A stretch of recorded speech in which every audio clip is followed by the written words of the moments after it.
What if the very plan you created for someone else became the trap that destroyed you? And for Haman, the moment he thought he had was the very moment everything began to collapse. Because pride has dangerous consequences if left unchecked. After Haman was compelled to lead Mordecai through the city proclaiming Mordecai before everyone, "For the man the king delights to honor," proud Haman walked home in shame, while Mordecai, the humble man, was lifted up. Haman, humiliated and in despair, grieved at home, and for the first time, deep down, he could feel it. That same day, Haman attended Esther's second banquet, unaware that his downfall was near. Once again, the king asked Esther for her request, as Queen Esther prepared to reveal the truth. With courage and grace, Esther spoke, "My king, if I have found favor in your eyes, spare my life and the lives of my people, for we have been sold to be destroyed, killed, and annihilated." The king was shocked.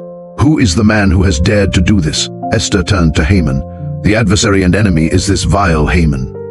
Silence fell. Haman's face drained of color as the king rose in fury and stormed out into the palace garden. Haman, trembling, fell before Esther, begging for his life. But when the king returned, he saw Haman falling on the queen's couch and cried out, "Will he even assault the queen in my own house?" The guards seized Haman immediately. Harbona, one of the king's attendants, spoke up, "There is a gallows 50 cubits high, built by Haman for Mordecai." The king commanded, "Hang him on it."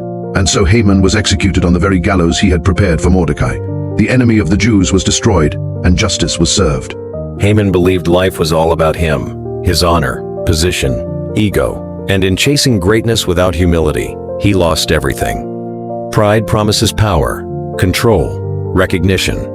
But unchecked pride can slowly destroy us from the inside. And maybe that's the lesson for all of us. In a world that constantly pushes us to elevate ourselves, true strength is found in humility. Haman's downfall reminds us of another truth. Hatred, pride, and wickedness eventually lead to dangerous consequences. The very evil he prepared for others became the instrument of his own downfall. In one dramatic moment, God turned fear into victory, silence into courage, and a death sentence into deliverance. The story of Esther reminds us that God is never absent in the middle of injustice. Even when he seems quiet, he is arranging moments, positioning people, and preparing a turnaround that no enemy can stop. So when you feel surrounded by opposition, remember Esther. When you feel overlooked, remember Mordecai. And when it seems like evil is gaining ground, remember Haman's end. Because God still has the power to expose darkness, defend his people, and what was designed to destroy you may become the very thing God uses to reveal his glory in your life. Amen. If this story spoke to you, don't forget to like, share, and follow True Words Media for next episode. God bless you.